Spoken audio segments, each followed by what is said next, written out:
Ottoman or the British Empire, they used a standing massive army to conquer other nations. And that is what wars are about today. They are about conquest.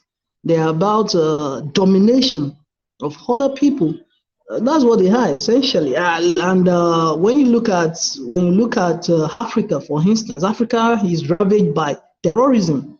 In many parts of Africa today, we have what they call jihadists, Islamic terrorist groups in Nigeria, in Mozambique, just name it. You have them all over.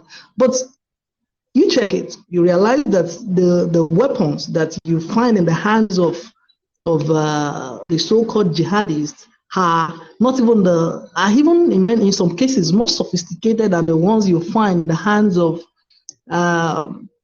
national military formations.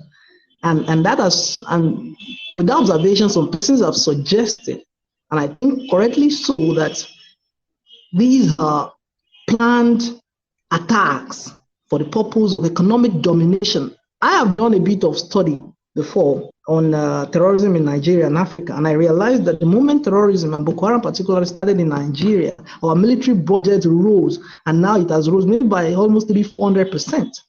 And you know where the money goes? It goes into buying Tucano jets that funds, it goes into some weapon manufacturing companies, where some persons have stocks. And so it's business today. And when you look at Ukraine-Russia war, it's about business too. As a matter of fact, when America was leaving Afghanistan, when they were taking those tanks out, that was a question I was asking, and I remember I wrote an article on that. Where will the next theater of war be? Where will America take these tanks? And not long afterwards, the war in Ukraine started and it escalated. The crisis in Ukraine has been there. It just escalated. And I should also note that there were so-called intelligence coming from the US that Nigeria was likely to have an escalated terrorist attack. Immediately they were leaving Afghanistan.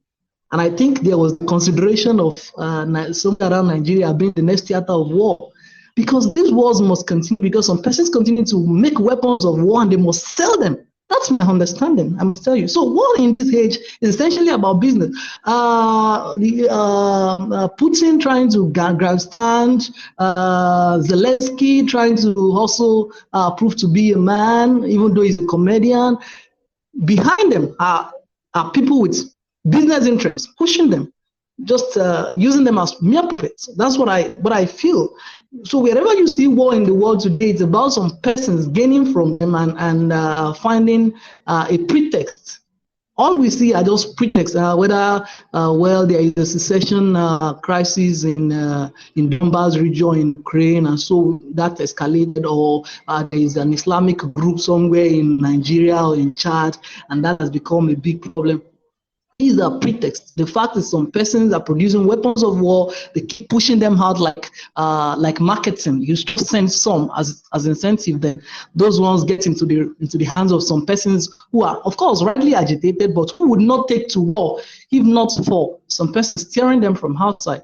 And so, for me, based on my understanding, wars in this age is essentially about business. And to go back to a point raised by Charles earlier, if humanity doesn't put an end to war, truly, war will put an end to humanity.